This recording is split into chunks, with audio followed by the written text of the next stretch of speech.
Hello everyone, ఈరోజు మనం Apple iOS 18లో release అయిన కొత్త ఫీచర్ ఒక యాప్ని హైడ్ చేయడం ఎలాగో మనం తెలుసుకుందాం. అలాగే అన్హైడ్ కూడా చేయొచ్చు. అది ఎలాగో చూడండి. ఇక్కడ క్లియర్ ట్రిప్ ఉంది కదా, దీన్ని లాంగ్ ప్రెస్ చేస్తే ఇప్పుడు చూడండి యాప్ ఓపెన్ అయింది కదా. దీన్ని ఇప్పుడు హైడ్ చేసేద్దాము. లాంగ్ ప్రెస్ చేస్తే మనకి కింద లాస్ట్ నుంచి second one require face ID ఉంది కదా, అది క్లిక్ చేస్తే దానిలో second option hide and require face ID అని క్లిక్ చేస్తే దానిలో మన ఫేస్ రికగ్నైజ్ చేసి హైడ్ యాప్ అని కొడితే యాప్ అనేది హైడ్ అయిపోతుంది అనమాట. మనకి ఎక్కడ సర్చ్లో వెతికినా కూడా దొరకదు. చూడండి క్లియర్ ట్రిప్ ఎక్కడ కనిపించట్లేదు.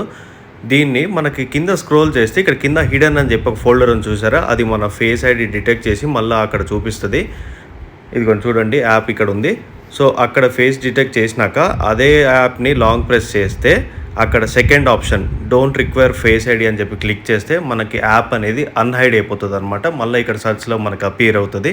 ఈ కొత్త ఫీచర్ మీకు ఎలా అనిపించిందో నాకు కింద కామెంట్ సెక్షన్లో అయితే మెన్షన్ చేయండి.